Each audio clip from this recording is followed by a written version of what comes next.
TVN 24 news নেটওয়ার্কের নিয়মিত আয়োজন টিভিএন অ্যানালিসিস অনুষ্ঠান থেকে আপনাদের সবাইকে স্বাগত জানাচ্ছি আমি রানা আহমেদ।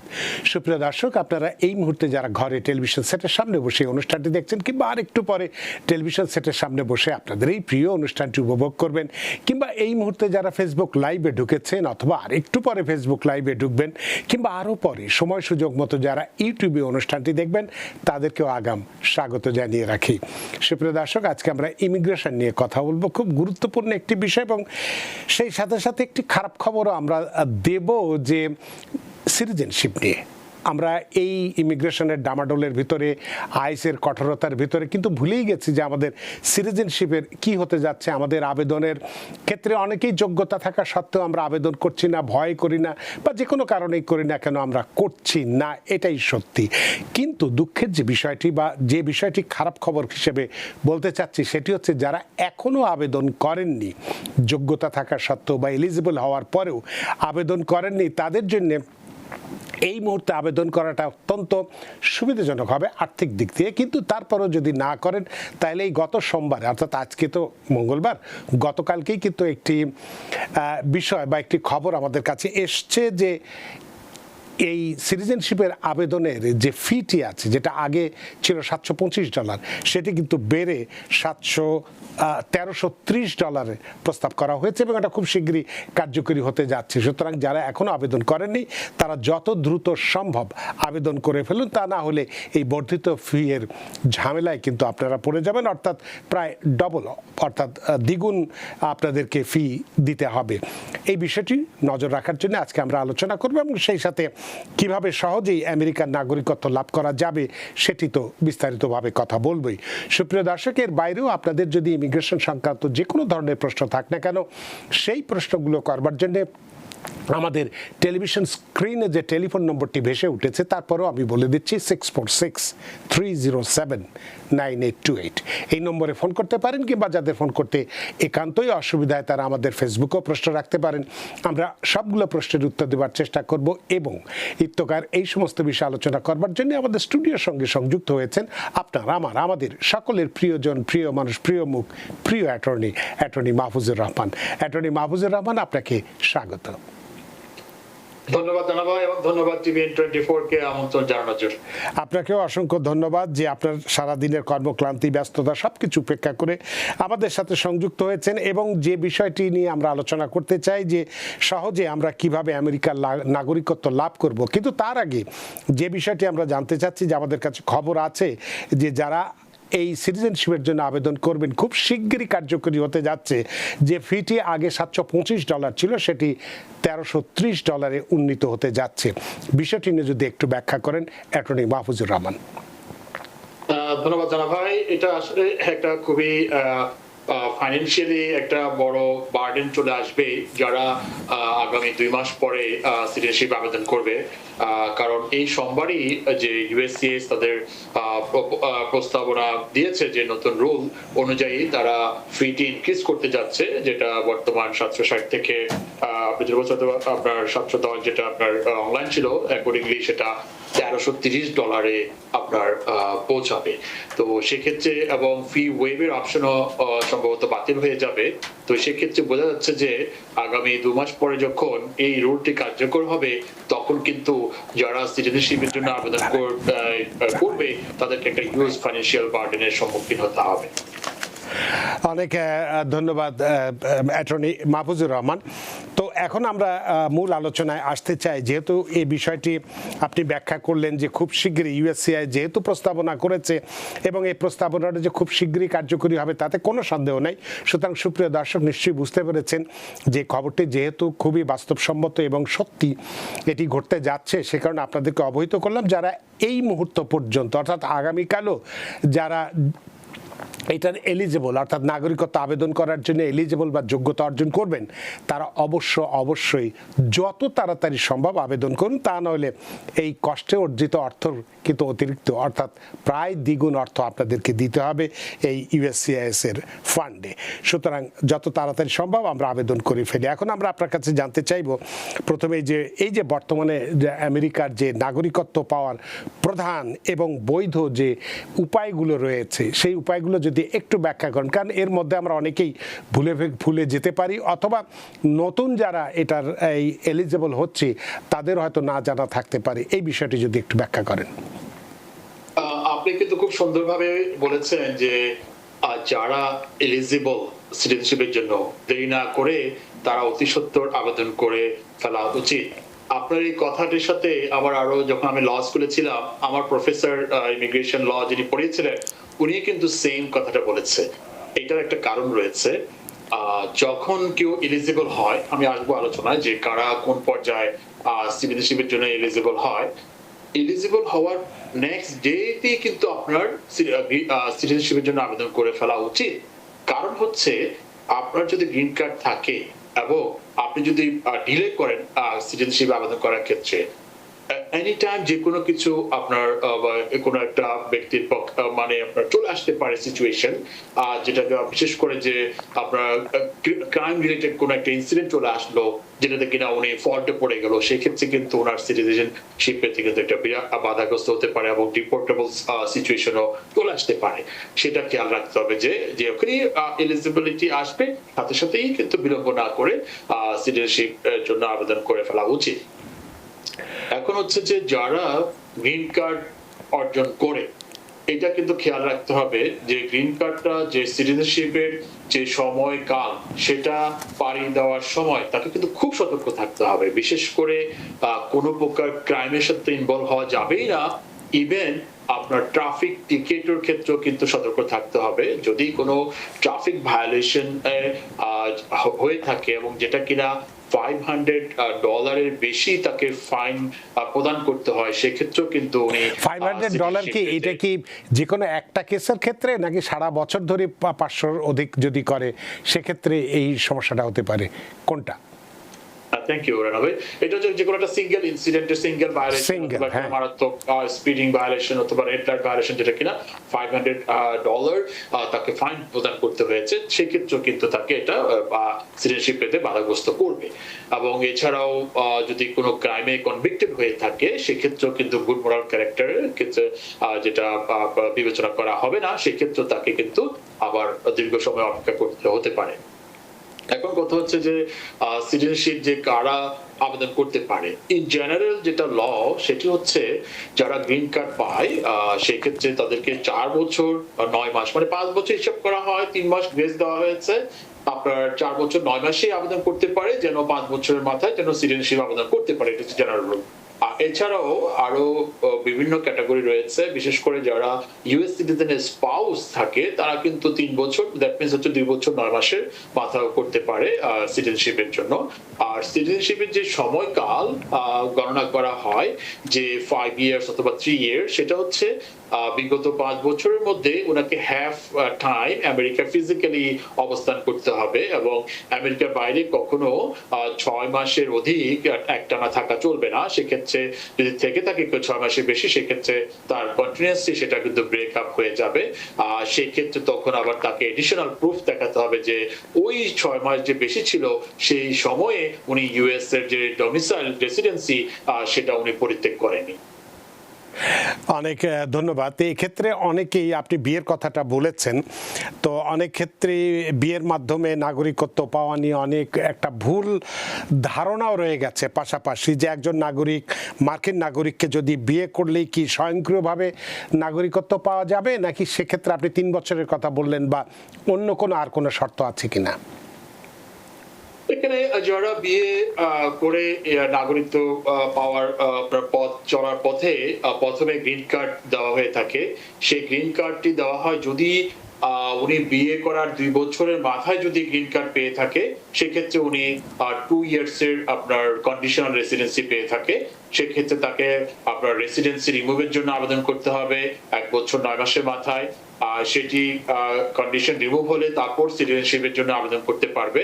কিন্তু প্র্যাকটিক্যালি এখানে দেখা যায় যে যারা কন্ডিশন রিমুভের জন্য আবেদন করে সেক্ষেত্রে দেখা যায় ইট টেকস 2 ইয়ার্স 3 ইয়ার্স। তো সেক্ষেত্রে ইন দি মিন টাইম ওনার 3 ইয়ার্স কিন্তু পার হয়ে যায় ইউএস সিটিজেন এর সাথে তার রেসিডেন্সি আমেরিকাতে, সেক্ষেত্রে কিন্তু উনি চাইলে ওই কন্ডিশন রিমুভাল অ্যাপ্লিকেশন চলমান থাকা অবস্থায়ও কিন্তু আপনার সিটিজেনশিপে আবেদন করে দিতে পারে। সেক্ষেত্রে ওনার দুটো অ্যাপ্লিকেশনে একসাথে অ্যাডজুডিকেট হওয়ার সম্ভাবনা থেকে থাকে।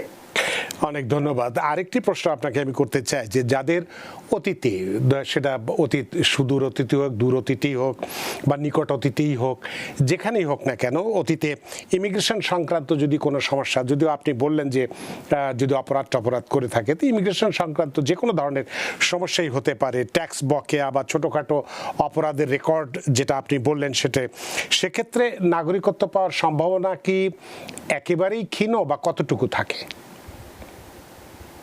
যদি কোনো রেকর্ড থেকে থাকে, বিশেষ করে ক্রিমিনাল রেকর্ড যদি থাকে কারো, যেটা কিনা নন ডিপোর্টেবল বাট স্টিল ক্রিমিনাল রেকর্ড রয়েছে এবং সিটিজেনশিপ পারসু করতে চাচ্ছে কেউ, সেক্ষেত্রে কারণ ওনার যেদিন উনি সিটিজেনশিপের জন্য আবেদন করবে, ওনার পাস্ট 5 ইয়ার্স কাউন্ট করা হবে বেসিক্যালি ওনার এলিজিবিলিটির জন্য। তো যদি দেখা যায় 5 বছর, বিগত 5 বছরের মধ্যে ওনার কোনো ক্রিমিনাল হিস্ট্রি থেকে থাকে, কনভিকশন থেকে থাকে, সেক্ষেত্রে কিন্তু উনি সিটিজেনশিপ না পাওয়ার সম্ভাবনা রয়েছে। তো সেক্ষেত্রে কিন্তু হতাশ হওয়ার কিছু নেই। ওনার যে ক্রিমিনাল কেসটি ছিল এবং সেটি ওনার কনভিকশন হওয়ার পরে ওনার সেন্টেন্সিং ওরা শেষ হওয়ার পর থেকে ওনাকে another 5 years clean record maintain করে উনি কিন্তু সিটিজেনশিপ অর্জন করতে পারেন। অনেক ধন্যবাদ। আরেকটি প্রশ্ন আপনাকে করতে চাই যে আমরা অনেক সময় শুনে থাকি বা বিশেষ করে এর আগেও আমরা দেখেছি 16 থেকে 20 সাল পর্যন্ত যখন বর্তমান প্রেসিডেন্ট ক্ষমতায় ছিলেন, তখন এই সিটিজেনশিপ পরীক্ষা নিয়ে নানান রকম কথা শুনেছি। এখন 100টা প্রশ্ন ছিল 120টা হবে ইত্যাদি ইত্যাদি, বা এই পরীক্ষার ক্ষেত্রেও নানান রকম জটিলতার কথা আমরা শুনেছি। তো বর্তমান সময়ে কি নাগরিকত্বের এই আবেদন প্রক্রিয়া কি কোনো নতুন নীতিমালা বা পরিবর্তন এসছে? যদি এসে থাকে সেটি কি, বা আবেদনকারীদের কি এটা জানা, কোনটা জানা জরুরি? বর্তমানে বিশেষ করে এই ট্রাম্প প্রশাসন ক্ষমতায় আসার পরে সিটিজেনশিপের আপনার যে এক্সামের যে প্রসিডিউর এবং এক্সামের যে কন্টেন্ট সেটি কিন্তু চেঞ্জ হয়েছে। আগে যেমন ছিল লং টাইম, প্রায় আমার মনে হয় ডেকেডের বেশি সময় ধরে যে 100 কোশ্চেন এবং আপনার 12 কোশ্চেনের মধ্যে 6টা পড়লেই উনি পার হয়ে যেত। বর্তমানে কিন্তু 128 কোশ্চেনের মধ্যে অ্যাপ্লিকেন্টকে প্রিপারেশন নিতে হবে। সেক্ষেত্রে আপনার 20 কোশ্চেন জিজ্ঞেস করা হবে এবং সম্ভবত 10টা প্রশ্ন ওনাকে কারেক্ট আনসার দিতে হবে। সেক্ষেত্রে উনি কিন্তু সিটিজেনশিপের জন্য এলিজিবল হবে সেক্ষেত্রে। তো অনেকেই, আমরা যদি প্রশ্ন নিয়েই কথা বলি, সিটিজেনশিপ ইন্টারভিউ এবং এই সিভিক টেস্ট, এটি একটা আছে সিভিক্স টেস্ট, জিওগ্রাফিও আছে, বা এই আমরা কারেন্ট আমেরিকার ইতিহাস, হিস্ট্রি নিয়েও অনেক প্রশ্ন থাকে। তো এগুলো দিতে অনেকেই ভয় পান।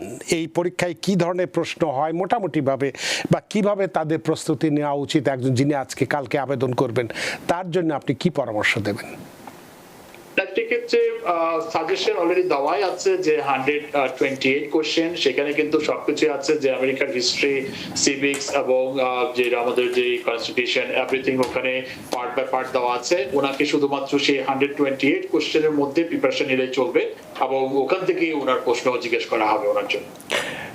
অনেক ধন্যবাদ। কিছু প্রশ্ন আসছে আমাদের ফেসবুকে, প্রশ্নগুলো একটু নিয়ে নেই। লাইজু লিলি, তিনি বলছেন নিউ ইয়র্ক সিটি থেকে আমার হাজব্যান্ড N-400 অ্যাপ্লাই করেছে জানুয়ারিতে, বায়োমেট্রিক মে মাসের 5 তারিখে দিয়েছে, এখনো পর্যন্ত ইন্টারভিউ ডেট পায়নি। মানে কতদিন লাগতে পারে বলে উনি প্রশ্ন করেছেন। যদি এই ধরনের প্রশ্ন উত্তর দেওয়া খুব কঠিন, কতদিন এই প্রশ্নটা, কারণ বর্তমান সময়টা তো স্বাভাবিক কোনো কার্যক্রম চলছে না, সেই ক্ষেত্রে তারপরেও আপনি যেহেতু প্রশ্নটি করেছেন, আপনার এই অভিজ্ঞতার আলোকে, আপনার এখানে অনেক লোক আবেদন করে থাকে এবং আসে জানেন, সেক্ষেত্রে মোটামুটি কতদিন লাগছে বলে আপনার কাছে মনে হয়? আমাদের যে এক্সপেরিয়েন্স থেকে বলতে পারি, বর্তমানে যারা আবেদন করছে এখন সিটিজেনশিপের জন্য অ্যারাউন্ড 5 to 6 মান্থ সময় লাগছে, তারা কিন্তু লেটার পেয়ে যাচ্ছে এই সময়ের মধ্যেই। অনেক ধন্যবাদ লাইজুল ইলি। আশা করি আপনি বুঝতে পেরেছেন বা আপনি শুনতে পেয়েছেন যে মোটা আপনার হাজব্যান্ড যেহেতু মে মাসে আবেদন করেছে, যদি 6 মাসও হয় আমরা ধরে নিচ্ছি অক্টোবর নভেম্বরের মধ্যে আপনার হাজব্যান্ডের ইন্টারভিউটা হয়ে যাবে। এটি একটি ভালো খবর, যেহেতু আবেদন করেছেন যে কোনো সময় হোক আসবে এবং পরীক্ষাটি দিয়ে একটু ভালো করে পড়তে বলবেন। এবং বায়োমেট্রিক যখন দিয়েছেন তখন একটি বই নিশ্চয়ই দিয়েছে, সেখানে প্রশ্নগুলো আছে, সেই প্রশ্নগুলো ভালো করে পড়তে বলবেন। এবং খুবই সোজা, একেবারে জলবৎ তরলং, একেবারে খুবই সহজ, এটি পাশ করা খুব কঠিন ব্যাপার নয়, একটু মনোযোগী হলেই এটা পাশ করা যায়। আপনার প্রশ্নের জন্য অনেক ধন্যবাদ। আমরা একটু টেলিফোনে যাই, তারপর আবার আমরা ফেসবুকে আসব। সুপ্রিয় দর্শক, কে আছেন টেলিফোনে? দয়া করে নাম পরিচয় দিয়ে আপনার প্রশ্নটি করুন। হ্যালো, জি জি আসসালামু আলাইকুম। ওয়ালাইকুম আসসালাম। রানা ভাই, আমি ফ্যামিলিতে আসছিলাম এরপর। জি তো আমাদের 6 বছর প্রায় 7 মাস হয়ে গেছে। জি তো আমি কি এখন মানে সিটিজেনশিপের জন্য আবেদন করতে পারবেন কি? তবে আমার একটা প্রশ্ন, আরেকটা প্রশ্ন হচ্ছে ভাই, আমি দেশে গিয়ে 2 মাস মানে থেকে আসছি। 2 মাস থাকছেন? 6 মাসের বেশি তো থাকেননি? জি না 2 মাস থাকতে হবে। আচ্ছা, মানে এই 4 বছর 7 মাসের মধ্যে শুধু একবার 2 মাস থেকে এসেছেন, এখন আপনি এলিজিবল কিনা আবেদন করার জন্য, এটি আপনার প্রশ্ন, তাই তো? জি জি ভাই, অনেক অনেক ধন্যবাদ আপনার প্রশ্নের জন্য। অ্যাটর্নি মাহফুজুর রহমান। আমি কিছুক্ষণ আগে বলেছিলাম যে ফিজিক্যাল যে রেসিডেন্সি সেটা কিন্তু কাউন্ট করা হয় যখন সিটিজেনশিপের জন্য আবেদন করা হয়, যে বিগত 5 বছরের মধ্যে ফিজিক্যালি হাফ টাইম, যেমন মনে করেন যে 60 মাসের মধ্যে 30 মাস ফিজিক্যালি আমেরিকায় থাকলে চলবে। এর মাঝে যদি কেউ আমেরিকার বাইরে 2 মাস 3 মাস করে থাকে এবং এটা যদি কোনোভাবে 30 মাসে বেশি না হয়, স্টিল কিন্তু উনি সিটিজেনশিপের জন্য আবেদন করতে পারবে। আর উনি যেটা বললো যে উনি সামান্য সময় থেকেছে দেশে আমেরিকার বাইরে, সেক্ষেত্রে ওনার সিটিজেনশিপ আবেদন করতে কোনো প্রবলেম হওয়ার কথা নয়। না, কিন্তু ওনার তো 4 বছর 7 মাস হয়েছে। এমনিতে আপনি বুঝলাম যে ফিজিক্যালি 30 মাস থাকতে হবে, কিন্তু ডিউরেশন যদি ধরি সেটা 5 বছর, 5 বছরও থাকতে হবে। 5 বছর তো হয়নি, 4 বছর 7 মাস। সেক্ষেত্রে যেটা বললাম, প্রথমে বলেছিলাম যে 3 মাস যে গ্রেস টাইম, যে উনি 4 বছর 9 মাস 4 বছর 9 মাসের মাথায় উনি আবেদন করতে, আর 2 মাস পরে আবেদন করতে পারবেন। সেটাই। সুপ্রিয় দর্শক নিশ্চয়ই বুঝতে পেরেছেন, এই জন্যই আমি প্রশ্নটি করেছিলাম আপনার পক্ষ হয়ে। আপনার 7 মাস হয়েছে আর 2 মাস, অর্থাৎ এটা জুন মাস, জুলাই আগস্ট মাসে আপনি ডেটটি দেখবেন কবে এসেছিলেন, সেই ক্ষেত্রে 4 বছর ঠিক 9 মাস যেদিন হবে সেদিন আপনি আবেদন করতে পারবেন, অর্থাৎ আর 2 মাস পরেই আপনি পারবেন। আপনার প্রশ্নের জন্য অনেক ধন্যবাদ। সুপ্রিয় দর্শক, কে আছেন টেলিফোনে? দয়া করে নাম পরিচয় দিয়ে আপনার প্রশ্নটি করুন। হ্যালো, জি জি আমি কি কোশ্চেন করতে জি পারি? জি নিশ্চয়ই, অপেক্ষা করছি। আসসালামু আলাইকুম। ওয়ালাইকুম আসসালাম। আমার একটা কোশ্চেন ছিল F4 ক্যাটাগরি। জি তো ওটা আমার ভাই বোন 2008 এ আমি অ্যাপ্লিকেশন করেছিলাম। কোন মাসে? মার্চে। মার্চে, জি। মার্চে তো ওদের সবকিছু হয়েছে, কিন্তু আমার একটা বোন, ওর ছেলে 21 হয়ে যাচ্ছে দিস সেপ্টেম্বর। এই বছরের সেপ্টেম্বর। ডকুমেন্টারি কোয়ালিফাইড হয়ে গেছে তারা সবাই? জি জি জি। তো ওরা বলছে সিজিএ ফাইল খোলার জন্য। তো সিজিএ ফাইল খোলাটা হয়েছে আমার যে বেনিফিশিয়ারি, আমার বোনের নাম দিয়ে খোলা হয়েছে। আচ্ছা। তো ওরা আমার বোনের জন্য ইন্টারভিউটা করছে, ডাকছে, লাইক ডেট দিছে, কিন্তু এখন কি আমার বোন আর বোনের ছেলের জন্য কি অ্যাড করতে হবে নাকি এটা অটো হবে? অনেক ধন্যবাদ আপনার প্রশ্নের জন্য। আপনি একটু লাইনে থাকবেন যদি কোনো পাল্টা প্রশ্ন থাকে। অ্যাটর্নি মাহফুজুর রহমান। না, ওর প্রশ্ন বোঝা যায়নি পুরোপুরি, কাকে অ্যাড করতে হবে? যে ফ্যামিলি মেম্বার ওনার বাচ্চা, হ্যাঁ সবারই হয়ে গেছে। ওনার এক বোনের বাচ্চার বয়স এই সেপ্টেম্বরে 21 বছরের বেশি হবে। তো ওনার শুনেছে সিজিএ আবেদন করতে বলেছে, এই ধরনের একটা কিছু বলেছে। আপনি যদি বুঝে থাকেন, না থাকলে দর্শক আপনি তো টেলিফোনে আছেন, একটু কি বলবেন আবার? জি জি, ওনার সিজিএ ফাইল খোলার সময় আমার বোনের নামটা দিয়ে খোলা হয়েছে। যে বোনের ছেলে সেই বোনেরই? জি জি, কিন্তু আমি জানতে চাচ্ছি যে ওর নামে ইন্টারভিউটা হয়েছে, তো আমি কি সিজিএ ফাইলের মধ্যে কি এই দুইজনকে অ্যাড করতে হবে না অটো ওরা ওর সাথে ইন্টারভিউ আসবে? ওর ইন্টারভিউ ডেটটা অলরেডি হয়েছে। অ্যাটর্নি মাহফুজুর, আপনি কি প্রশ্নটি বুঝেছেন? সিজিএ এটা আমার ফ্যামিলিয়ার না ওই ওয়ার্ডটার সাথে। আমার কাছে মনে হচ্ছে উনি প্রোফাইলের কথা বলছে। হ্যাঁ। ওখানে প্রোফাইল করতে গেলে অবশ্যই প্রতিটি অ্যাপ্লিকেন্টের জন্য আলাদা আলাদা প্রোফাইল ক্রিয়েট করতে হবে সেক্ষেত্রে। আর হচ্ছে আপনার সেক্ষেত্রে যে উনি যদি 21 হয়ে যায়, যেটা উনি যেটা বললো যে সেপ্টেম্বর 2008, সেক্ষেত্রে সিএসপি তে উনি এলিজিবল হবে। ওনার বয়সটা আপনার অলরেডি আপনার ফ্রোজ হয়ে আছে। Locked হয়ে তারপরেও গেছে। এমবিসি কে রিকোয়েস্ট করতে পারে যে যেহেতু এজ আউট হয়ে যাচ্ছে যেন তাড়াতাড়ি তাদের অ্যাপ্লিকেশনটা এক্সপেডিট করা হোক। এটা নিয়ে আবেদন করতে পারেন একটা, বা মেইল পাঠাতে পারেন, তাই তো? Right. আর সেক্ষেত্রে উনি সিজি এর বিষয়টা আমিও বুঝিনি, এই জন্যই ওনাকে আমি লাইনে থাকতে বলেছিলাম, আপনিও হয়তো বিষয়টা ব্যাখ্যা করেছেন। তো সুপ্রিয় দর্শক নিশ্চয়ই বুঝতে পেরেছেন আপনার প্রশ্নের। এরপরেও যদি আপনার কোনো প্রশ্ন থেকে থাকে তাহলে নিশ্চয়ই আবেদন করার সময় একজন অ্যাটর্নির সহযোগিতা নিয়েছেন।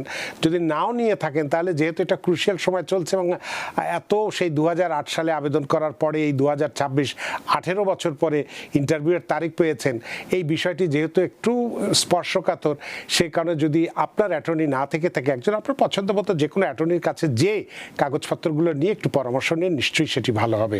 আপনার প্রশ্নের জন্য অনেক ধন্যবাদ। সুপ্রিয় দর্শক, আরও অনেকেই প্রশ্ন করেছেন, তাদের সবার প্রশ্নের উত্তর দেব, তবে একটি বিরতি নিতে চাই। বিরতির পরে সেই গুরুত্বপূর্ণ বিষয়টি নিয়ে আলাপ করতে চাই। নিচ্ছে একটি ছোট্ট বিরতি, সে পর্যন্ত আমাদের সাথেই থাকুন। সুপ্রিয় দর্শক, বিরতির পর ফিরে এলাম আপনাদের প্রিয় অনুষ্ঠান টিভিএন অ্যানালিসিসে। আজকের অতিথি অ্যাটর্নি মাহফুজুর রহমান এবং আপনাদের সাথে রয়েছে আমি রানা আহমেদ। বিরতির আগে বলেছিলাম আরও অনেকেরই প্রশ্ন রয়েছে, টেলিফোনের প্রশ্নটা আগে নিয়ে নিতে চাই, তারপরে ফেসবুকের প্রশ্নের উত্তর দিতে চাই। সুপ্রিয় দর্শক কে আছেন টেলিফোনে, দয়া করে নাম পরিচয় দিয়ে আপনার প্রশ্নটি করুন। জি, আসসালামু আলাইকুম। ওয়ালাইকুম। রানা ভাই, মাহফুজ ভাই দুইজনই আমাদের খুব প্রিয় ব্যক্তিত্ব। অনেক ধন্যবাদ। আমার দুইটা প্রশ্ন। আমি অ্যাসাইলাম এর মাধ্যমে অ্যাপ্রুভ হয়েছিল 2022 সালে। জি আমি গ্রিন কার্ডের জন্য অ্যাপ্লাই করছি। এখন আমার ইন্টারভিউ ডেট আসছে জি সামনে মাসে, আমার ফ্যামিলি সহ আমার ছেলে মেয়ে। সো ইন্টারভিউতে আমাকে ট্যাক্স ফাইলের ট্রান্সক্রিপশন আর হলো আমি 2015 সালে, আমি 14 সালে আসছিলাম, 15 সাল থেকে আমি কোথায় কোথায় কাজ করছি, আমি সহ আমার ছেলে মেয়ে কোথায় কোথায় কাজ করা হয়েছে, এই ডিটেলসটা দিয়ে যেতে বলছে, আরো বিভিন্ন কাগজ সহ। জি, এটা কি স্বাভাবিক না অস্বাভাবিক আমার জন্য, এই একটা প্রশ্ন। আর সেকেন্ড প্রশ্নটা হলো, যেরকম আমার আর আমার ওয়াইফের একটা সময় 15 মিনিট পরে আমার ছেলে, 15 মিনিট পরে আমার মেয়ের ইন্টারভিউ। ইন্টারভিউটা কতক্ষণ হয় বা কিরকম প্রশ্ন করতে পারে, এটা আমার প্রিয় ব্যক্তিত্ব মাহফুজ হয়ে গেছে আমার। মানে এটি আপনার এই আপনার গ্রিন কার্ড পাওয়ার যে ইন্টারভিউ দুইজনের, সেটা বললেন, কি বললেন? হ্যাঁ, গ্রিন কার্ড পাওয়ার ইন্টারভিউ, আমি, আমার ওয়াইফ, আমার ছেলে মেয়ে। ওদের 15 মিনিট পর পর, মানে একসাথে না হয়ে আলাদা আলাদা হচ্ছে, এটাই হলো আপনার প্রশ্ন, তাই তো? জি, মানে এটা আর হলো মানে নরমালি কি প্রশ্ন কি ধরনের প্রশ্ন করতে পারে। আচ্ছা, অনেক ধন্যবাদ প্রিয় দর্শক আপনার প্রশ্নের জন্য। অ্যাটর্নি মাহফুজুর রহমান। ধন্যবাদ ওনাকে প্রশ্ন করার জন্য। সাধারণত যারা অ্যাসাইলাম আপনার বেসিসে গ্রিন কার্ড আবেদন করে থাকে, প্রায় সময় ইন্টারভিউ কল করে থাকে। সেক্ষেত্রে বেসিক্যালি অফিসের কাছে তো আর অন্য কোনো ইনফরমেশন থাকে না। উনি অ্যাপ্লিকেশন যেটা জমা দিয়েছে ওটার উপরে বেসিস করে কিন্তু অফিসাররা ইন্টারভিউ নিয়ে থাকে, যেটা I-485। ওখানে যেসব ইনফরমেশন দিয়েছে সেগুলো অ্যাকুরেট কিনা সেটা অফিসার কিন্তু ভেরিফাই করবে এখানে। এবং ওখানে যে কিছু সিকিউরিটি কোশ্চেন, কারণ হচ্ছে বর্তমান যে সরকার যে ব্যাটিং এর কথা বলছে, এবং বিশেষ করে যে সিকিউরিটি কোশ্চেন গুলো রয়েছে সেগুলো কিন্তু তারা কনফার্ম করার জন্য বিশেষ করে সেই ইন্টারভিউটা ডাকছে। এখানে একটা বড় ধরনের কিন্তু একটা ট্রিক রয়েছে, বিশেষ করে সিকিউরিটি কোশ্চেন গুলোর মধ্যে।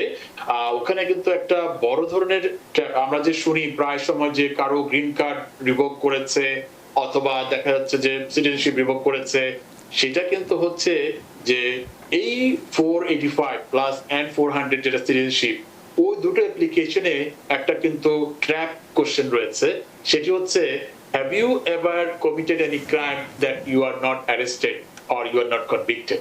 সো এই প্রশ্নের মাঝেই কিন্তু যে আমরা যে প্রায় শুনি যে গ্রিন কার্ড রিভোক করছে অথবা দেখা গেল যে সিটিজেনশিপ রিভোক করছে, সেই প্রশ্নটাই তো এইখানে যদি দেখা গেল যে কোন একজন অ্যাপ্লিকেন্ট আপনার গ্রিন কার্ড নিচ্ছে এবং ইন্টারভিউতে বলে যে না আমি কোনো ক্রাইম করিনি, কিন্তু দেখা গেল যে ওই অ্যাপ্লিকেন্টটি একটা কনস্ট্যান্ট একটা অপরাধের সাথে জড়িত, for example long time drug related কোনো একটা অফেন্সের সাথে জড়িত, ফর এক্সাম্পল লং টাইম কোনো ফাইন্যান্সিয়াল ফ্রডের সাথে জড়িত, পরবর্তীতে যদি ওই ব্যক্তিটি যদি কোনো কারণে কনভিক্টেড হয় এবং যদি দেখা যায় যে তার যে আপনার ক্রিমিনাল অ্যাক্টিভিটিস লং টাইম সেটা ইনভলভমেন্ট ছিল, তখনই শুধুমাত্র কিন্তু সেই গ্রিন কার্ড বলেন সিটিজেনশিপ বলেন তখন তারা রিভোক করতে পারে।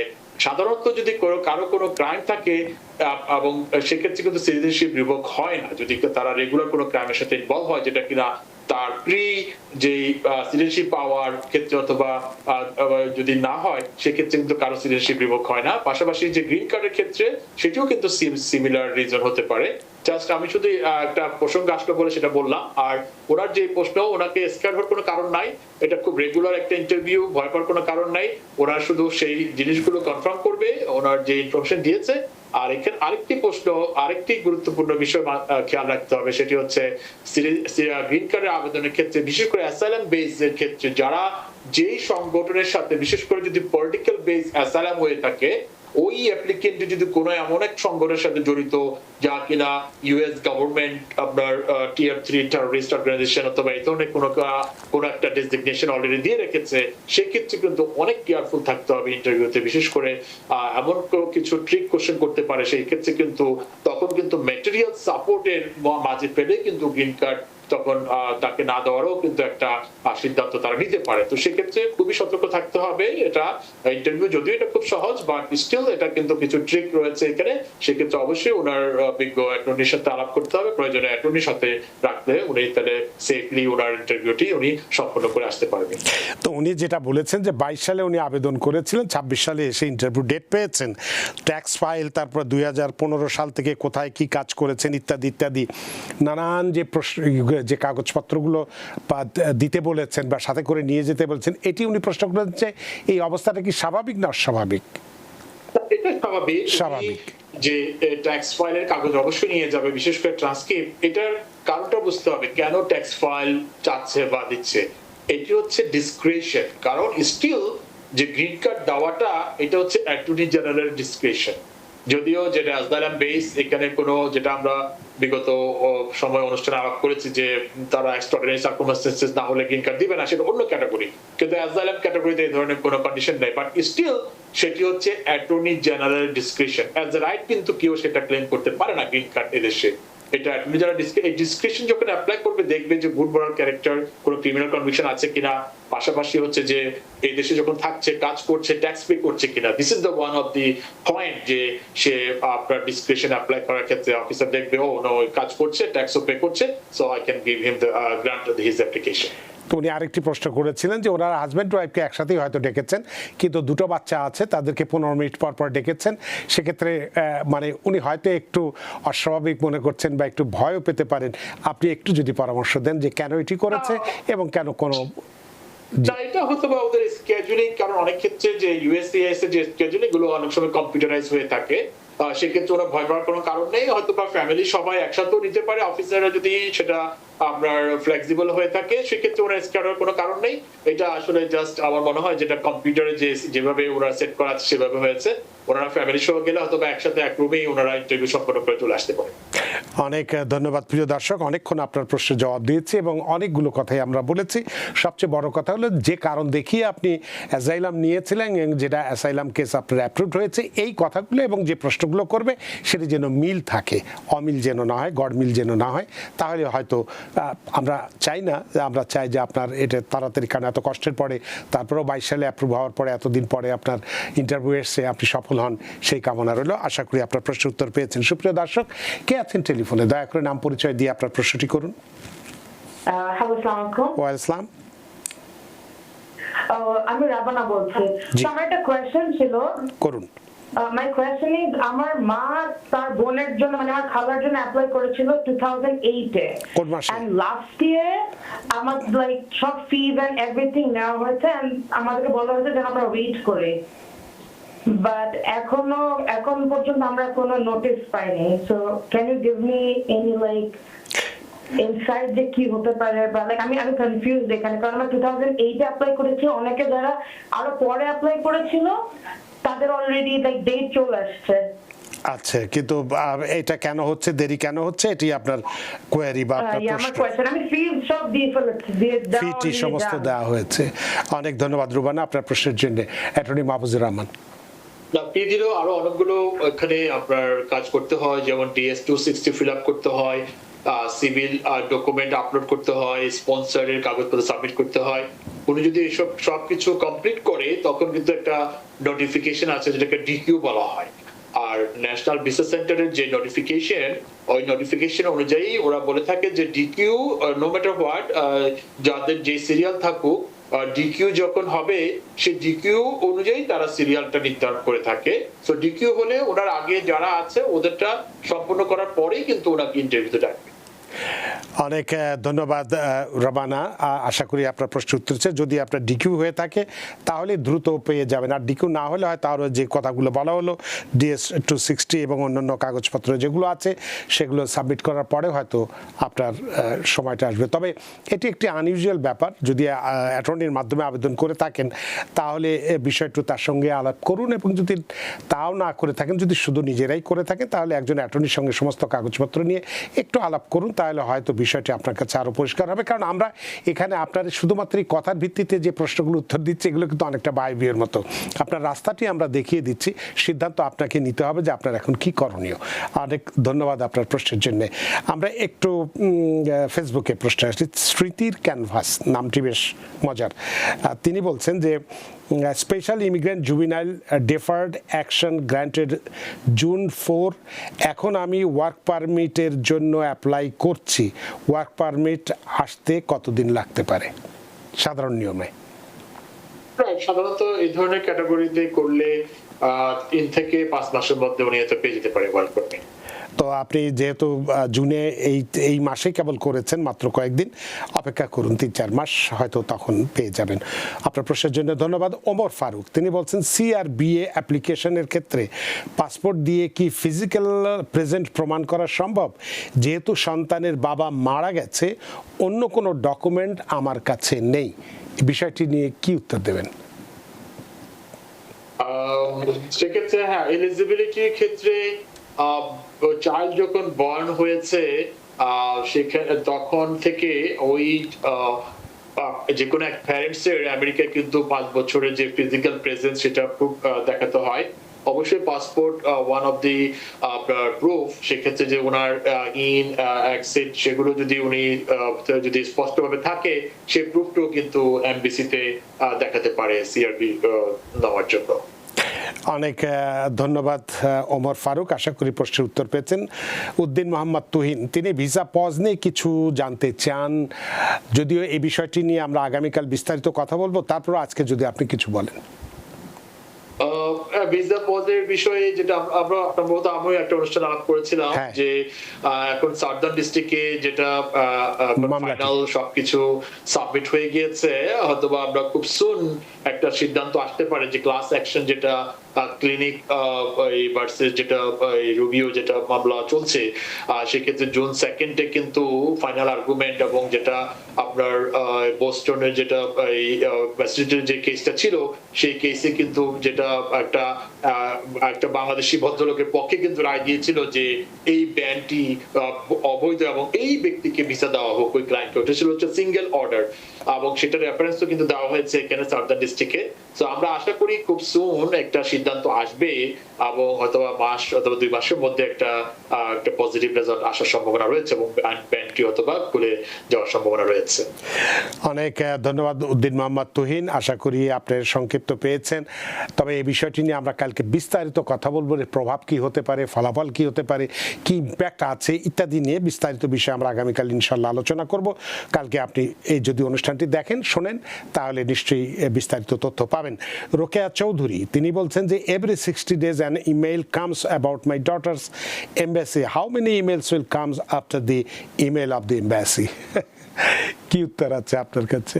এটি হচ্ছে আমি যেটা বলছিলাম যে ন্যাশনাল ভিসা সেন্টার ওরা যেটা ওদের যে গাইডলাইন সেটা বলা আছে স্পষ্টভাবে যে ওরা প্রতিটা ক্যাটাগরিতে যখন যেই আপনার প্রায়োরিটি ডেট থাকুক ওরা কিন্তু যে ডিকিউ হওয়ার পরে কিন্তু সেই সিরিয়ালটি তারা নির্ধারণ করে থাকে এবং ওই ডিকিউ হওয়ার আগে যারা থাকে তাদেরগুলো আপনার ইন্টারভিউ হওয়ার পরেই কিন্তু তারা যে নেক্সট ক্যান্ডিডেটকে তারা ইন্টারভিউর জন্য ডাকবে। তো সে যতক্ষণ পর্যন্ত ইন্টারভিউ না আসবে হয়তোবা তারা একটা কার্টিসি ইমেল পাঠিয়ে থাকে অ্যাপ্লিকেন্টদেরকে। অনেক ধন্যবাদ রোকেয়া চৌধুরী, আশা করি প্রশ্নের উত্তর পেয়েছেন। শাহাদাত হোসেন তিনি বলছেন গ্রিন কার্ড পাওয়ার পর দেশে আসা যাওয়া থাকলে সিটিজেন হতে আমেরিকায় কতদিন টানা থাকতে হবে? গ্রিন কার্ড হওয়ার পর নিয়ম একই, তারপরেও আপনি বলুন, যে এটি যদিও আমরা আলোচনা করেছি। রাইট, ফাইনালি হ্যাঁ আবার বলতে চাই যে গ্রিন কার্ড যারা পায় এবং সিটিজেনশিপ আবেদন করতে গেলে যেটা যে ক্যাটাগরিতে উনি আবেদন করবে, ফর এক্সাম্পল ইন জেনারেল ক্যাটাগরিতে 5 ইয়ার্স এর যে টাইম লাইন, সেই 5 ইয়ার্স এর মধ্যে আপনার 30 মাস ফিজিক্যাল প্রেজেন্স আমেরিকায় থাকতে হবে এবং বাকি সময় যদি উনি আমেরিকার বাইরে থাকে তাতে কোনো সমস্যা নেই, বাট কখনো 6 মাসের বেশি উনি থাকা চলবে না। অনেক ধন্যবাদ শাহাদাত হোসেন, আশা করি প্রশ্নের উত্তর পেয়েছেন। একজন টেলিফোনে যাই। সুপ্রিয় দর্শক, কে আছেন টেলিফোনে? দয়া করে নাম পরিচয় দিয়ে আপনার প্রশ্নটি করুন। আসসালামু আলাইকুম, আমি মাসুম বলছিলাম জি ওজনবাগ থেকে। জি আমি হচ্ছে গ্রিন কার্ডের অ্যাপ্লাই করেছিলাম। আমার ওয়াইফ হচ্ছে আপনার গ্রিন কার্ডারে। জি আমি বর্তমানে F1 স্ট্যাটাসে আছি, মানে স্টুডেন্ট ভিসা। জি এখন আমার হচ্ছে ওয়ার্ক পারমিট স্ট্যাটাসে আগে। এখন আমি ৭০ দিন পর্যন্ত আর কি আমার স্ট্যাটাসটা মানে রাখতে হবে, মানে স্টুডেন্ট যে স্ট্যাটাস যেটা আছে এটা কতদিন পর্যন্ত রাখতে হবে তাই বলছেন? জি জি জি, আমি তো এখনো ওয়ার্ক পারমিট সোশ্যাল পাইছি, কিন্তু গ্রিন কার্ডটা পেন্ডিং এ আছে। I-130 এখনো অ্যাপ্রুভ হয় নাই আর কি।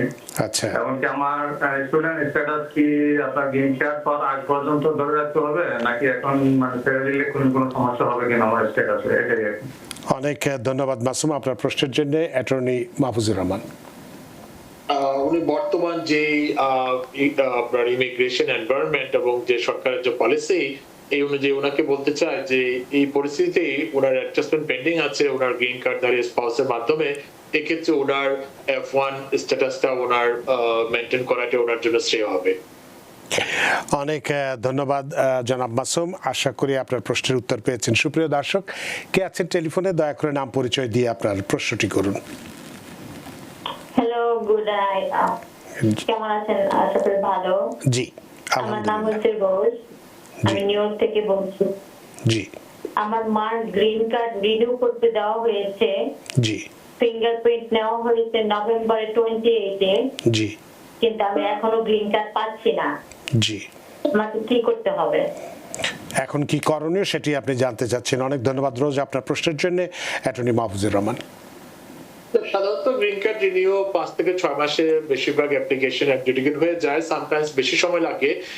সেক্ষেত্রে ওনার অন্য কোনো কারণ নেই, কারণ উনি যখন গ্রিন কার্ড রিনিউর জন্য আবেদন করেছে ওনাকে একটা এক্সটেনশন দিয়ে দিয়েছে অটোমেটিক, সেটি দিয়ে উনি কিন্তু দেশের বাইরে ট্রাভেল করতে পারবে। আবার এই বর্তমানে ওনার দেশে অপেক্ষা করতে হবে কখন তারা গ্রিন কার্ড ইস্যু করে। মানে এটা কোনো আনইউজুয়াল ব্যাপার নয়, মাত্র 6 মাসের বা 7-8 মাস হয়েছে, আর একটু সময় হয়তো লাগতে পারে, যে কোনো সময় চলে আসতে পারে, তাই তো? একটু সময় এখন লাগছে।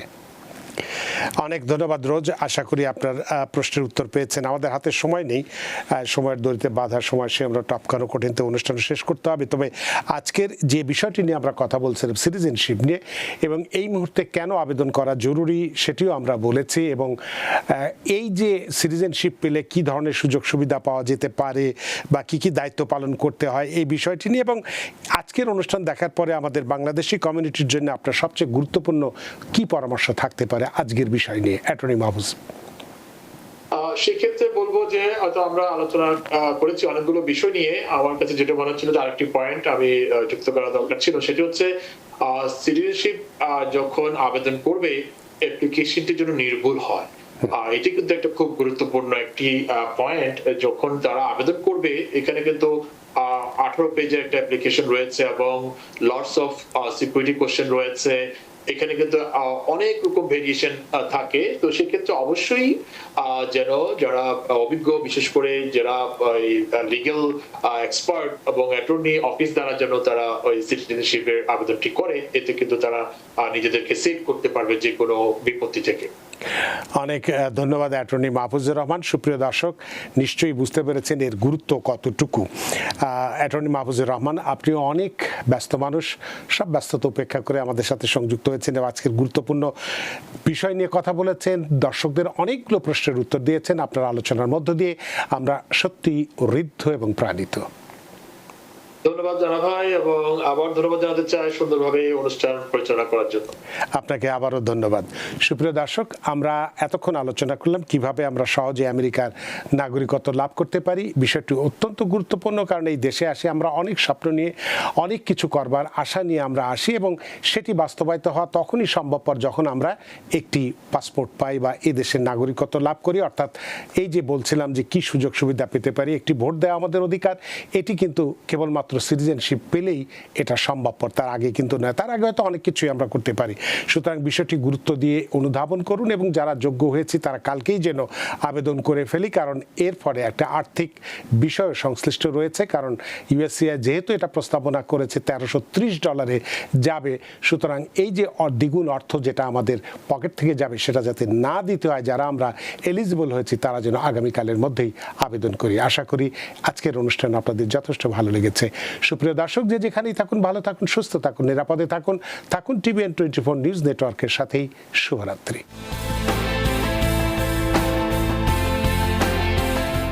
TVN 24 টেলিভিশন দেখতে আজই কল করুন 7187776556। লগ ইন করুন www.totalcablebd.com। নিউ ইয়র্ক থেকে সম্প্রচারিত TVN 24 টেলিভিশন বিশ্বজুড়ে বাঙালির কণ্ঠস্বর।